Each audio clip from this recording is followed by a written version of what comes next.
There we go. I swear I'm professional with this. But my guest is Phee and Furnace, who I've come to know since Mixer, and really built up a really good friendship. And overall, it has helped me get more in touch with streaming. Has really helped me grow as a creator. Has helped me understand different points within how to be essentially who I am today. So let me go ahead and bring her on. Leg.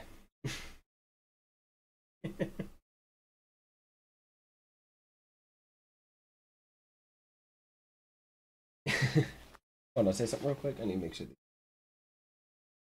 Right, say something. Egg. There we go. Okay, I had the other input off for some reason. Okay, there we go. This is Phee. She she asked if she needed a camera on. I said it's up to you. For me, it doesn't. It really never matters. I'm gonna have the camera on me regardless because obviously talking head, all the other stuff.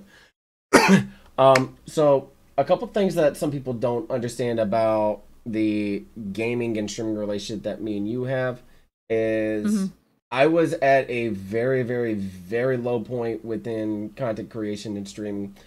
I almost walked away from it and I said, hey, I don't know what to do. And this was about almost two and a half, 3 years ago. And you said, just produce the content you want to do. And for me, that really stuck. And I've been doing that. And I say, you know, I credit you for continuing to, you know, keep me grounded and sane and for me to be able to do this. I know you say, no, it's not me. That's not me. It's like, realistically, it is. And here it is 10 weeks into this podcast. I'm like, why not, you know, ask you a couple questions within your journey into gaming and also content creation. And I don't script a damn thing. So this is going to be kind of interesting, but I wanted to get, you know, have that notion right there and just let people know that if I had never, you know, just lurked in the amount of channels that I was in, where I was in one mutual's channel and they had rated you, and I'm like, I'm hearing a different voice. What is this? And I've seen you play. I know you don't play it anymore, but I've seen you play Destiny 2.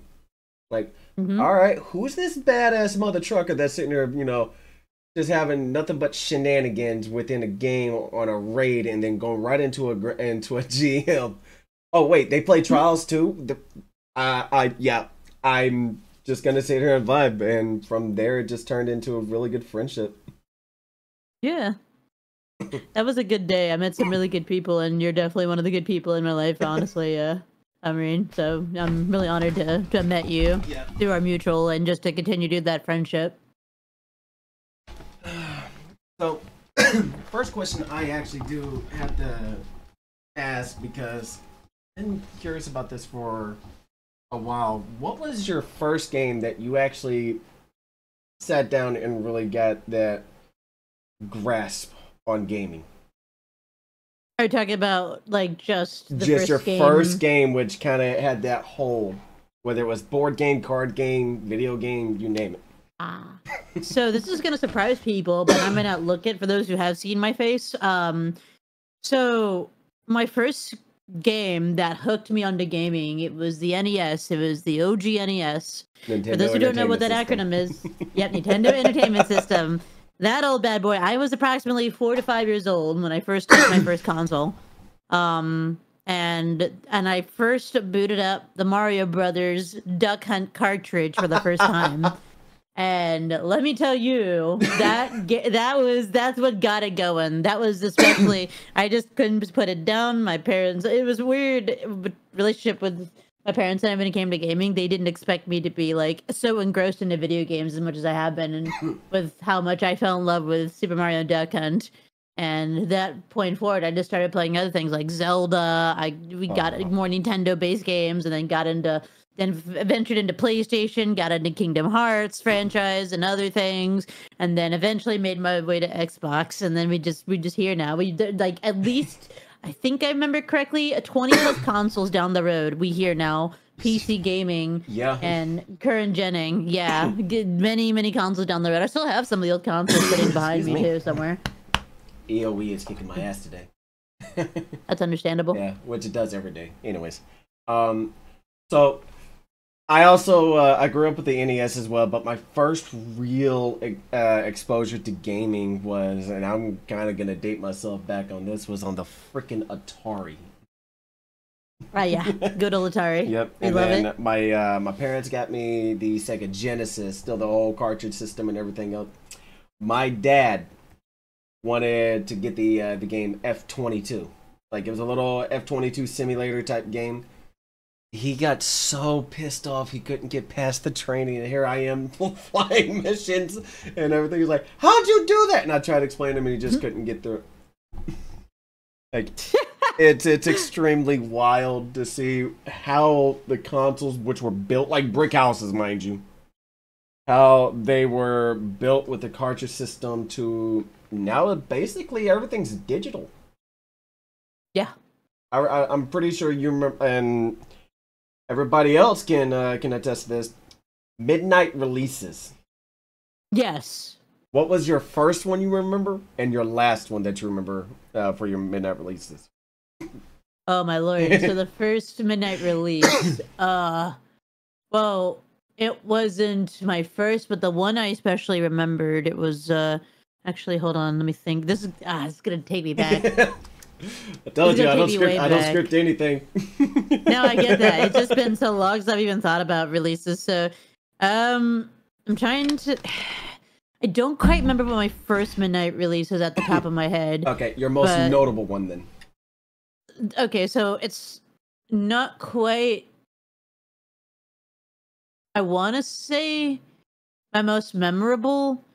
It was, I believe, when I think it was when we were going for buying a new console. I was buying a new console at the time, and we were in a long line, and I believe it was for the Destiny 2 or Destiny 1 release is what it was for. I think it was for Destiny 1. If I remember correctly, it was for that game. That was the most memorable I've had, surprisingly enough, aside from all the games, because I didn't really go to midnight releases when I was younger, except when I got older, I started looking more into doing those.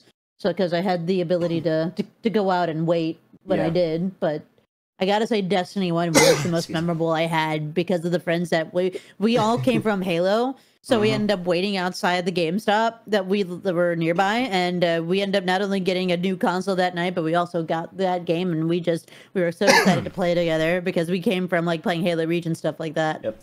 Though I don't remember any of them after high school, because once I graduated high school, I went straight into the Marine Corps. Like my summer vacation was 10 days long, from graduating senior to I'm on the Yellow Footprints in MCRD San Diego.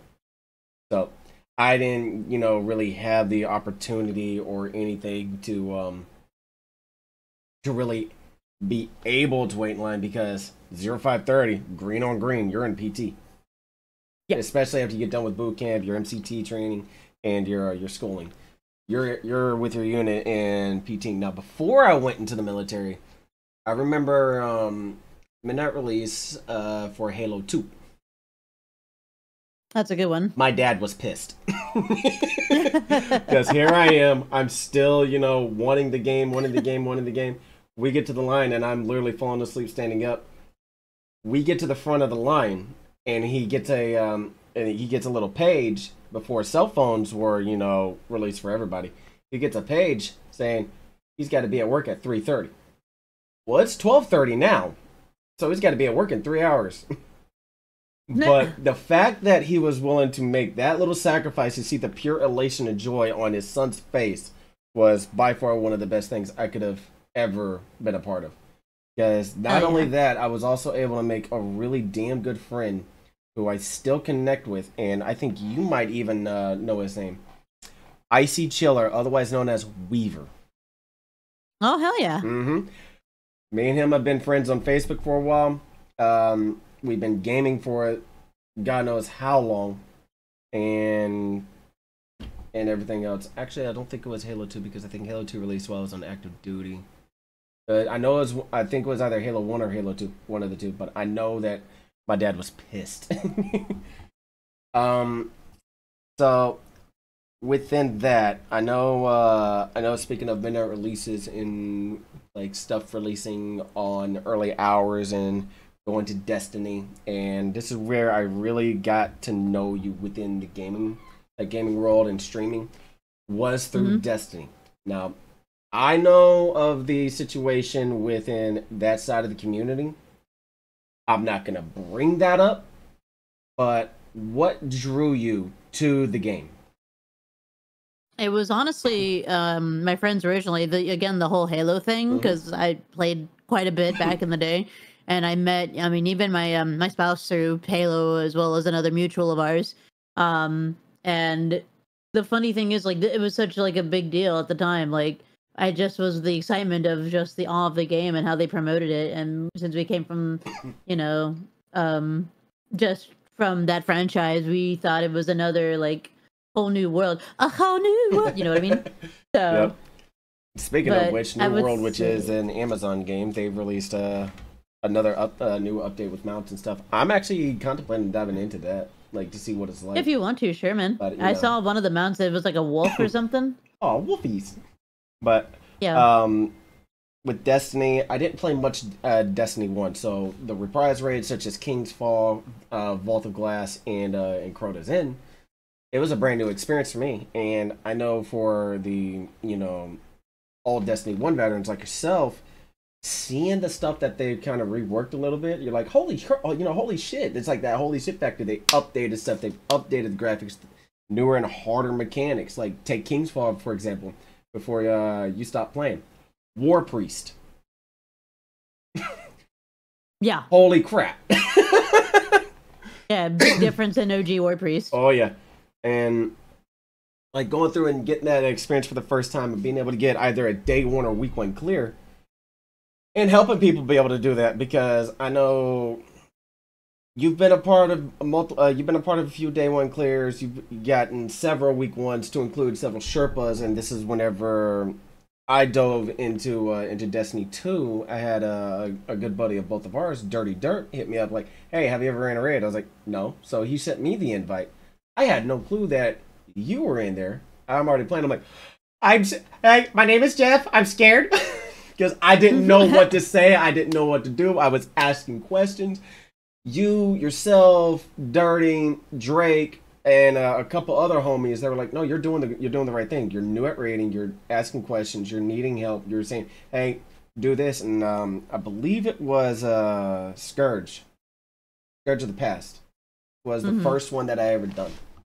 And then we did Leviathan and Spire of the Stars. And from there, it was just, I had done everything up to the raids beforehand, and then once I started diving into the hard content, I'm like, okay, this is what the game really has to offer. Then I dove into my first Grandmaster, which again, yourself and another homie, y'all helped me get the Conqueror seal, and I was able to go in and help other people in the same aspect. And I know you don't play the game anymore because of, like Ed said earlier, there's that other side, the toxic side of the community, which exists in every game. But I feel like Destiny has the worst of them all. Not the absolute worst, but one of, because you have the elitist mentality, which myself and you, we cannot stand elitism. Yeah, same. It's just one of the reasons I just couldn't. I couldn't pick up the game anymore. When I was feeling physically ill, just the thinking about the game, and I know those are the people I would have to play with, I just couldn't continue playing. And I also felt, and this is an unfortunate thing for people who try to help others clear raids on that. It was one of those that I felt like many others, they felt just used. And when they even when Destiny was down and they tried anything else, they would only come in wanting the help for Destiny. And then even then, they would then, how smug it sounds, they expect you to come back after your quote unquote break. It just makes no sense sometimes. It's but like I mean, it's like in the notion, like you're taking a break, you say, "Hey, I need a mental reset," and then once you're coming back to, say, Apex or even on Valheim, for example. Like, I tell people, if you need help, let me know when you're available. I'll let you know whenever I'm not, knee deep into something, and then I'm able to help you out. But the elitism in any game has to freaking stop. Like, seriously, it's what will eventually drive that final stake in the heart to make gaming not fun for anybody anymore. And even with Ghost Recon, and I know my ability on Ghost Recon. I'm not going to sit here and rain on somebody's parade or talk them down. I'll give them like, hey, if you want to 1v1 me on this game, understand these are the 2 questions I'm going to ask. And I'm going to say, are you still sure? And if you say yes, like, okay. And then we'll go from there. And a couple good friend of ours, Raging, sorry to say this on a podcast where it's going to be recorded for all of time.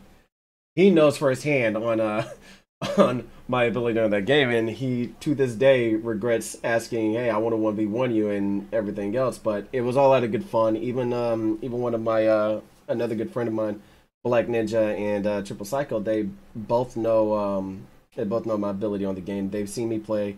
They both 1v1 me. Both of them got their asses whooped, but it was a lot of good fun. Like, I know my ability in certain games.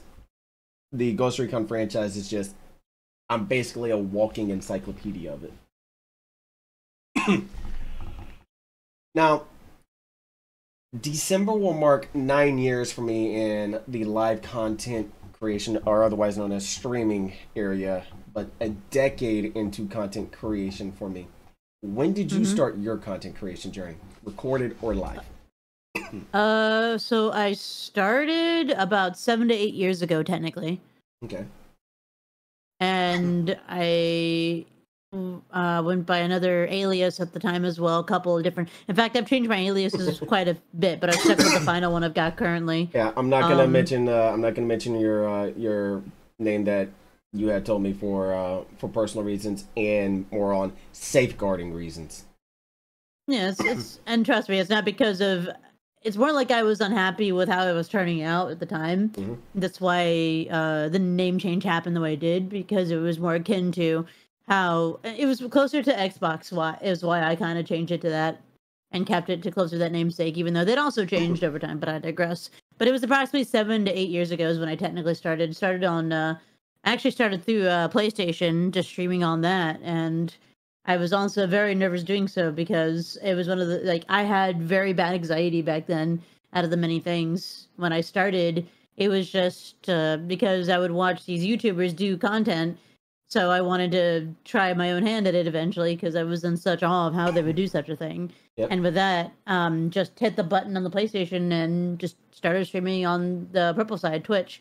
Then ended up my journey started there. That was how that went. It was went from Twitch to really Mixer, well educated. And then what happened with Mixer, it really hurt. And then coming back from Mixer to where you're at now, and it you got people who like myself didn't understand the finer aspects of live streaming, where we would just throw on a stream and just play a game, not interact with the people talking in the channel, not try to do anything with an overlay or graphic wise, not put anything in their bio, not even focus on a logo, but just try to emulate different people and try to be somebody that they're not really supposed to be.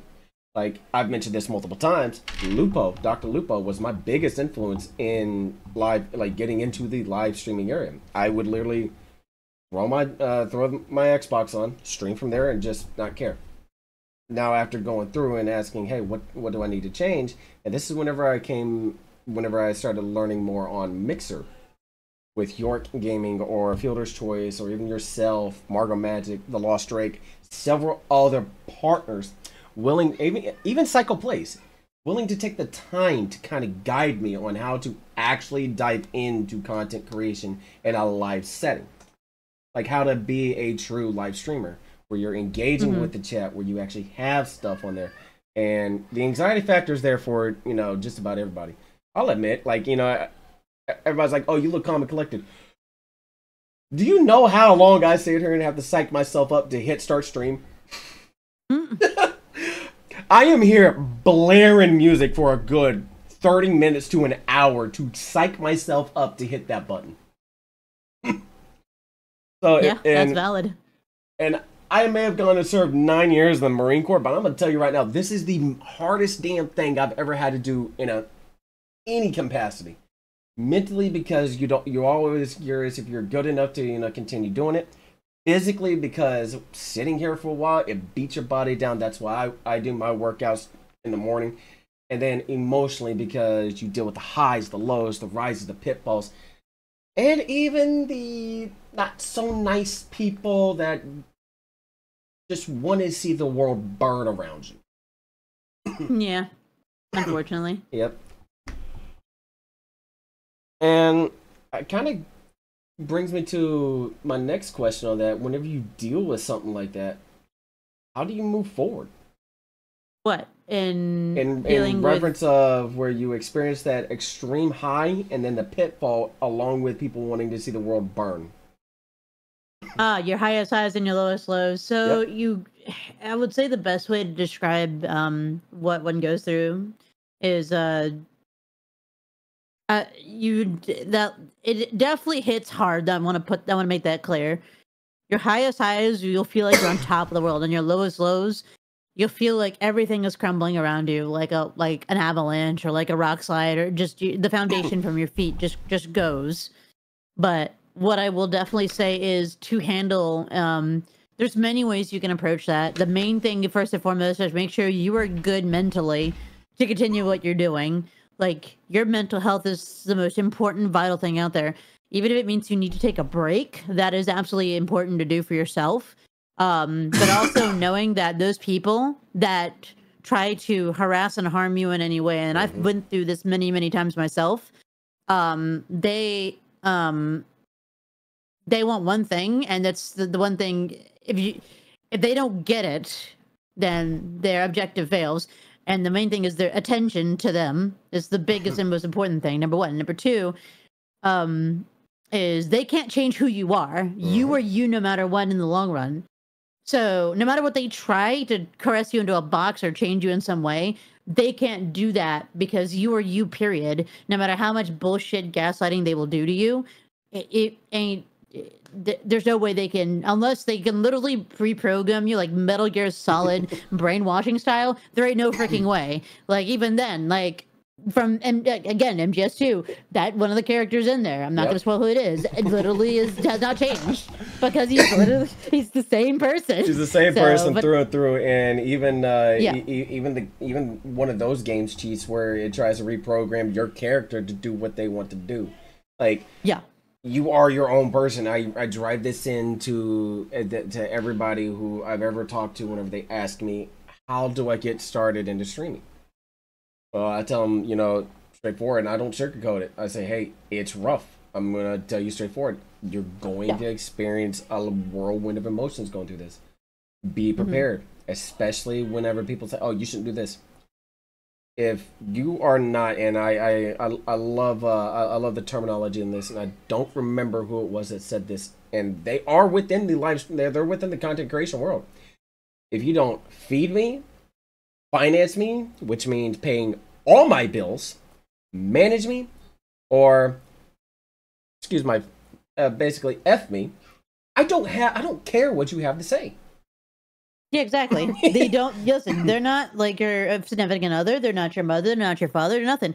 They have nothing. And yes, well, the adverse is people are important when you're live streaming for them. They also cannot control you. Listen, I do not care if you drop $1,000 of subs or just lurk.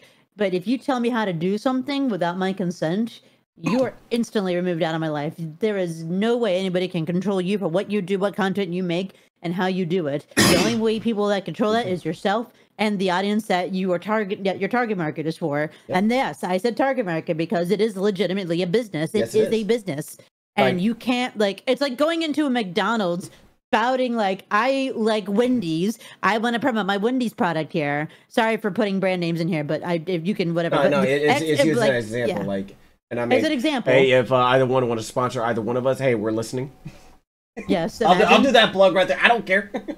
Yeah, that's right. Yeah, but it's like taking a brand and then just like randomly chucking another brand that has nothing to do with that brand just so you can get your branding out, and then saying that product A is better than product B, and then trying to spout XYZ X ABCD reasons as to why. It just makes no sense. It's like coming. It's like bull in a china shop. I had a a troll come into my channel the other day. He's like, "Oh, you need to take that you need to take that off." I was like, "Okay, if you want me to take that off, it is going to cost you $5,000 because yes, I am like, and it's just it's not a set amount, but I know who this troll is and everything else and all the other crap. And like, if you're gonna constantly come into my channel and say, "Hey, you need to change this, you need to change this, you need to change this," one, I have no contractual obligation to you. Two, I have no monetary affiliation with you. And three, I just want you out of my channel. Now, if you're gonna come into my channel and say that, pay up, because if you pay up, I'm willing to change it, because you're forcing me to change something on my channel that I don't want to change. But hey, 5 stacks is worth it. I'll change it for the duration of the stream, but the next stream is going right back up. Exactly. But like, within everything, it's like, this is a business overall. Yes, I do this as an outlet more than anything else, because as a veteran and as millions of other vets, whenever we get out of the military, we don't have that outlet. We don't have that constant grind like we're used to. So I do live streaming and recorded content such as podcasts and stuff like that, where I can still be myself and feel like my purpose is still there. Whether I'm speaking to 10 viewers, 1 viewer, 30, 1,000. I think my highest I've ever gotten was back on Mixer, and I know I bring up an older platform, but it's where I really got my my baseline set on it. Was over 6,000 people with channel 1, and I'm like, I still can't get past that, because that was my the pinnacle right there. Like, that right there was the biggest aspect of viewership I've ever had. It might have been brief, but still, going through everything within that and seeing all that has changed from the time that both of us have started to now. What would you say the overall future of live streaming kind of looks like right now? It depends. I would say it's gonna be, I feel like it's gonna get a bit rough for content creation. Not like it's going to go away. It'll still continue in one form or another, I would assume, honestly. It's not going anywhere for a long period, but however, it will be, I feel some dips will be happening in the future, mainly due to financial reasons and to other personal reasons, especially. But I would say there's going to be some rough patches here and there for live streaming because of, like I said, the first thing I listed, the content creators involved, and a few other factors as well on top of that, even though I just went back and forth. But yeah, but it's not going away anytime soon. It's going to continue to either climb like very well, or just have those dips. But with all the platforms slowly coming in, and with everything going in the content creation world, the sky is the limit, essentially. I would say, just what we said earlier, just keep in mind, if you're coming in to make it like a profitable business, you need to put the work in, unfortunately, because it's so saturated with a lot of content. You need to put something out there, and with the consistency enough so you can get recognized. And then honestly, it comes down to a bit of luck as well. So essentially, it's not impossible, but I will say, if you do just take your time, put yourself out there, and just, you could eventually end up like doing well in the content creation uniform. But for now, the time being, I'd say it's one of the most chaotically good and bad times at the same time to be in content creation. It's the chaotic good and the chaotic evil aspect. It's like that freaking roller coaster ride. Yes. But no, it is 100% true on it. Like, you don't know what the future is going to look like, but for like right now, live streaming and recorded content and short form, like YouTube Shorts and TikTok content, that ain't going away. At least not for a good five years. If it goes before that, I will be miffed. Yeah, no. But people still need a fix. As far as live streaming though, with Twitch and live streaming to YouTube and even Twitter, I refuse to call it X until they change their URL. Yeah. They're releasing that. You have all the other platforms such as Trovo, YouNow, DLive, Rumble, Kick, And if you're curious as to where you can stream, like what all's on there, OBS will show you every single platform they have an API from, and even some who don't have that, essential API, you can stream directly to the site. And I'll be honest, there are some that are like, wait, that's a thing you can stream there. Like, fair warning, if you're going to look at that, be prepared. Yeah. Because it's one of those huh type moments. Within everything that I've seen change over the course of time, I've seen companies change brands, I've seen people change names. Your name, aside from the first one that I know about, has relatively stayed the same. And I know your community has kind of built around everything of what it is. I know it's like you don't like saying your community, just like Freedom Gamers is not really my community. It's everybody's. Yours is known as Dunest. Yes. So elaborate on where the Phoenix mentality along with the building of Dunest came from. So originally the name was I was in middle school at the time, and I was thinking about what kind of cool name would I would have named myself if I had a code name of some kind. But that was before like the gamer tag thing. And honestly, when I thought about it, because I always thought like, strong mythical creatures, everybody was like a dragon or like some kind of, or even non-mythical like wolves and shit. But I was like, no, I want something unique that I don't see enough of. And also, one thing about the Phoenixes, they're very like, there's not much talked about when it came to like Phoenixes. And with that, because of what I went through in my life, which is, and this is a small trigger warning, bullying, harassment, and among other things, I don't know if I'm allowed to kind of mention, but there's some stuff that I have personally gone through, but mainly it was bullying, is where the name derived from, because every time I would come from a situation like that, I would feel like I've just grown a bit stronger coming back from me, like, not literally like falling, but sort of just like a rise from the ashes type thing. Rise from, coming, even when I get my butt kicked in a video game, I come back able to beat the game or triumph over that game. And that's one of the reasons why one of the emotes that we have is with the bird with the praise. That's from me beating my first Souls game period blind and with just learning how to do it. See, I did not know that. Like that, I didn't know where that came from.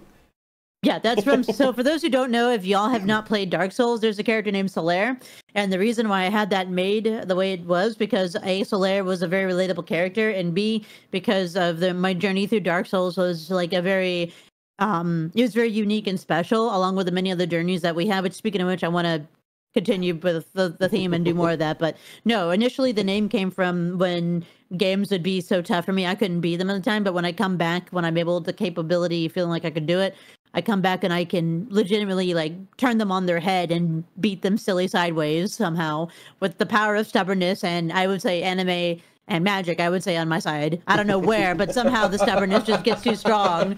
And then we just somehow beat the freaking game, whatever it freaking is. No matter how challenging it is. Over 9,000! Essentially, yeah, there you go.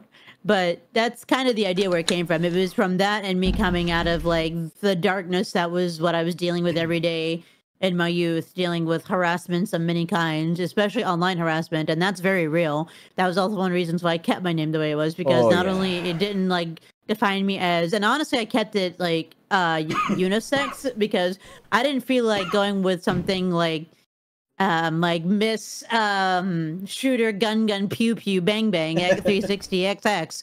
It just nothing against anybody who has a name like that, but I've seen it so many times. I just wanted something different for myself. And I thought it was cool. And I thought, fiery birds that rise from the ashes and set shit on fire and have the power to heal and live forever. That shit kind of cool for me. And I mean, I find it about as cool as dragons. It's setting yourself different from everybody else who wants to emulate different personalities that they see on YouTube and, TikTok and stuff, which realistically, you don't see too many people emulating like the rise from the ashes, from the pitfalls and stuff like that, which is why I thought was pretty cool, because your Discord logo literally speaks that to a T. Yeah, it's very special. Like your Discord server logo, not that logo, but your Discord Yeah, server. yeah, yeah. That the Yeah, the that's why logo we that have she it. has right now is more likely from an anime, Oh yeah, very much so. which But yeah. brings me to another point. Unless you're done with that, then we'll go to the other point because this one I'm like kind of curious on.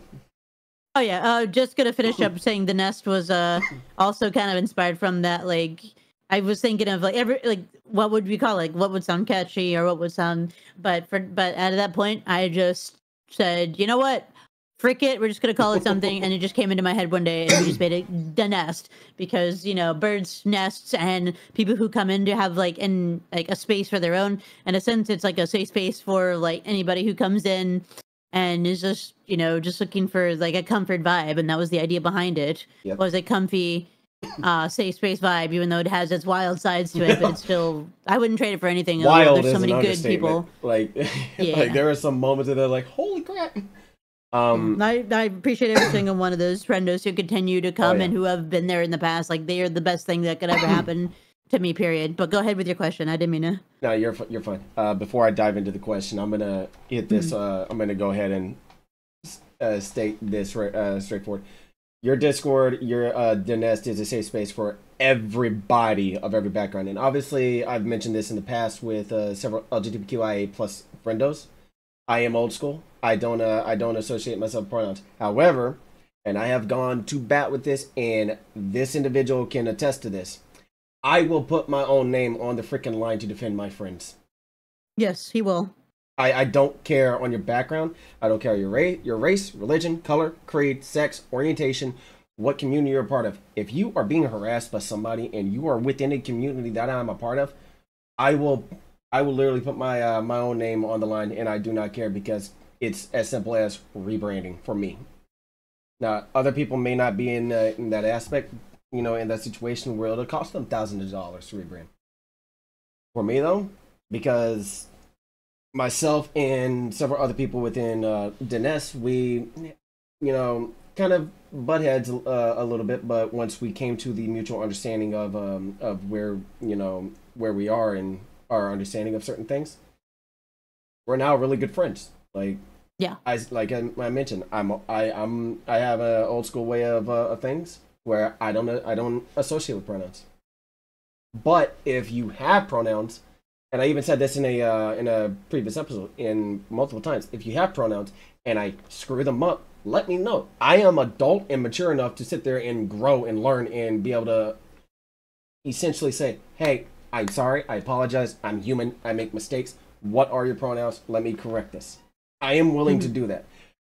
98% of the entire populace of the world will not. No, they won't. But I just want to segue to that because I know the nest is a safe space for everybody.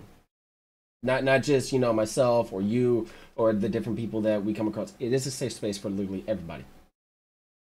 Now, moving on to my question. What was your first anime that you seen? Oh, this is going to be a wild one. All right, so... Shenanigans. What are those? Yeah. First anime. I mean, anime... just anime in particular. Doesn't matter if it's like movie or anything. It doesn't matter. All right, so a bit of background about my anime history, and this is going to be like... people are going to understand a little bit better. So... once upon a time back in the day, when I was a wee little nestling, I would say, much more nestling, we had this channel called the Sci-Fi Channel, and the Sci-Fi Channel had anime on it, the grittier side of anime. It was very much adult anime. I happened to catch those as my first indication of anime. However, I would say one of the very first ones I think I sat down and watched, it's really hard to pinpoint exactly because I've seen so many different styles in my youth. Mm-hmm. It's really difficult to say if I remember at the top of my head, but what I will definitely say is the ones that I kind of want to argue between the two of these, if not three of these, and one of them was the Street Fighter movie, Speed Racer, God, or Akira. Yes, as a kid, I saw that as a kid. What does that tell you about my sanity? What sanity? Exactly. No, This is also a time where we thought it was Akira, so that cool. is that like that movie. I cannot watch it. Just like No, yeah, no. hell I don't no. recommend. I, Not for your first one. Don't ever. for Like, unless anybody you really for like. anybody who's curious, I have seen some of the wildest shit that you could ever see imaginable, and I'm telling you, I would never recommend Akira as your first or 10th anime, No. let alone movie. Don't Get do it. accustomed to things first. Yes, I am learned to warning try you. something. Get accustomed to things first. Unless Holy you really like crap. Visceral and other things like that, do not watch Akira as your first anime. It's a good movie, personally, but it's not something I would recommend as one's first unless you are okay with that kind of interpretation of what it represents. Not my personal favorite to recommend, but I would recommend something a little lighter. I would say, surprisingly enough, if you don't mind old school animation, Speed Racer wasn't too bad. No, it was actually really good. No, but Dragon, like, I would say, like, that or Voltron, it was one of those two. Technically, it was either Speed Racer or no, it couldn't have been Voltron or that. But I would definitely say it was Speed and between that, the Street Fighters movie, and Akira, the ones I could literally physically name, aside from the ones I couldn't name but I mean by visceral, Marine, take what Akira has. It was what I had a taste of what I saw in those other shows. I couldn't name them. But if I somehow ran into them magically, I could point them out because I could not forget. I could not forget the stuff I saw. It's not like it's it's like you can't remember the name, but you remember you remember the what graphicness happens. of it. Yeah, It's just yeah. Like Yes, it was very. I It could woke me up a like bit. when somebody mentioned Akira, I literally had a flashback straight to seeing those visceral scenes and stuff like that. I was like, no, Yeah. I cannot sit through that ever again, even if I'm hanging out with people. What about your current favorites?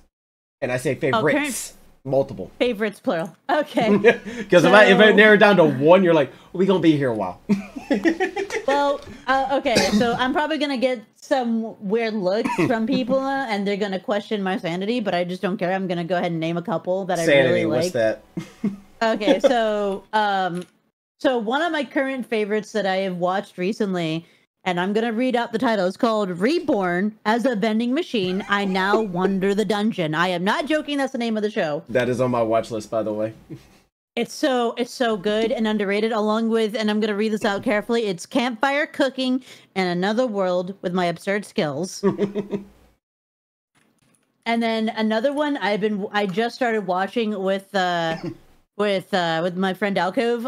It's The Executioner and Her Way of Life. If you do not like violence, do not watch it. But oh my god, the first episode will shock just about anybody that doesn't expect it. Yep. I'm not joking. I know one. You said, Maureen, you need to watch this for me because I had seen snippets of it until I actually dove into it, and it has actually become one of, if not the favorite action type series, Demon Slayer. Yes, that one is fantastic too. I love Demon Slayer. The budget that they had, they completely blew with some of their fight scenes. Like, dear God, you want to talk about the peak within the artistry of capturing it on screen and also being able to portray it in an artwork form of movement, i.e., motion pictures such as movies and television.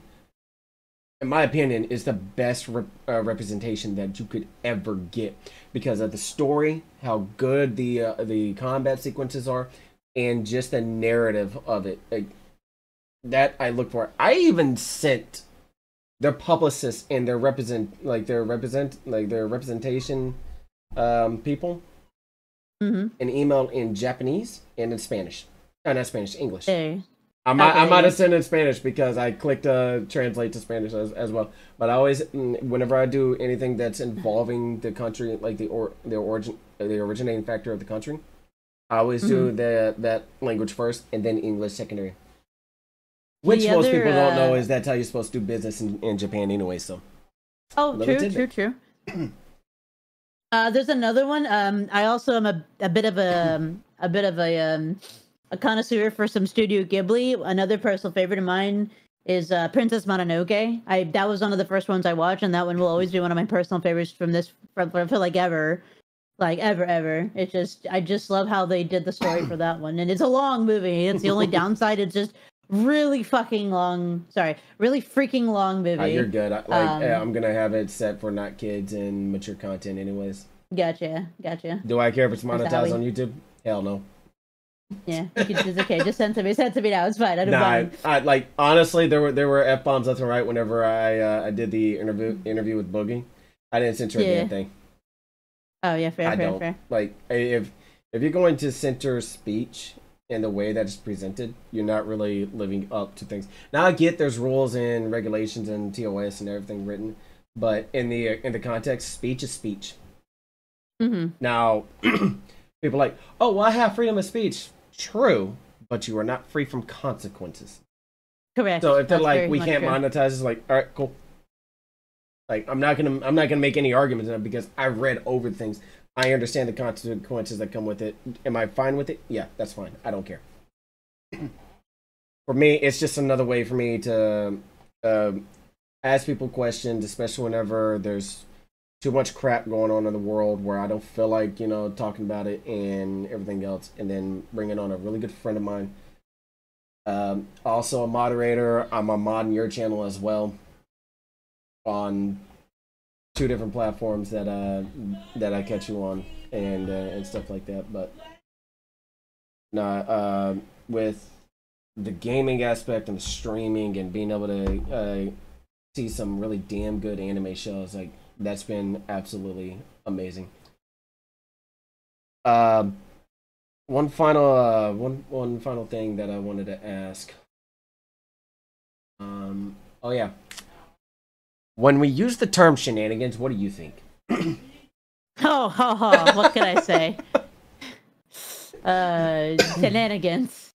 Well, number one, I think of that meme from not Reno, Super no, what Troopers? was Super Troopers? Yeah, that's it. I think of Super Troopers. Another person says the word shenanigans. Oh my god, I can't even quote because I'm laughing so hard. The irony is, I've only seen that movie like a handful of times, but I know that quote so freaking well.